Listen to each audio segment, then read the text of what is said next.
The Olympics hosted a gold medal match in men's beach volleyball, and it was an all-AVP final with Dodd and Whitmarsh facing Karch and Steffes. In the end, it was the experience of Karch and the phenomenal play of Steffes that won the gold for the United States. The results proved definitively that the AVP Tour has the best beach volleyball players in the world. The first one, if I had to sum it up in one word, would probably be a sense of euphoria. We surprised ourselves, and we surprised a lot of the other volleyball teams in the world, and won the Olympics. But it was a weaker tournament in 1984 because of the boycott. The second one, I felt more a sense of relief. We were the defending champions and gold medal favorites going into the Olympics.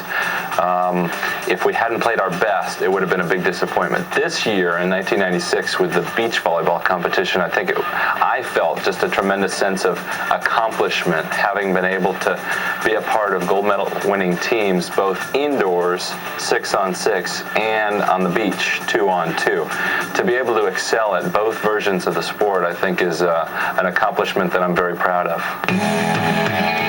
Karch has had a storybook career, starting with 3 NCAA championships at UCLA. 4 times he was the MVP of the U.S. national team and is now the all-time leading money winner on the AVP Tour with career earnings of over $2.5 million.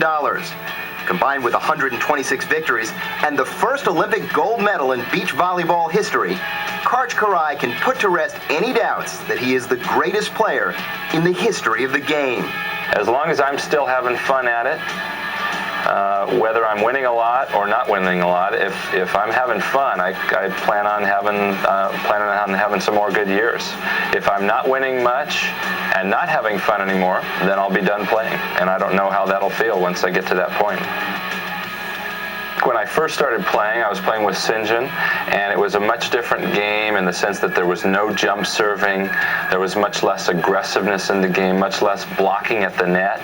Since then, the rules have changed to allow blockers to reach over the net. That's made blocking a much bigger factor. I've had to learn to be a better blocker on the beach and share responsibilities with my partner.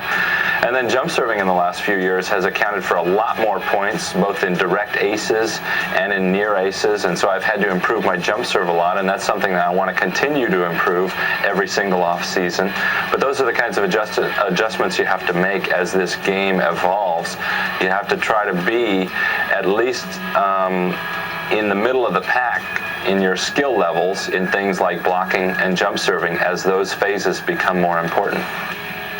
I love to compete, and I know that there are so many good players out there that it's impossible to go long stretches of time without losing matches now and then.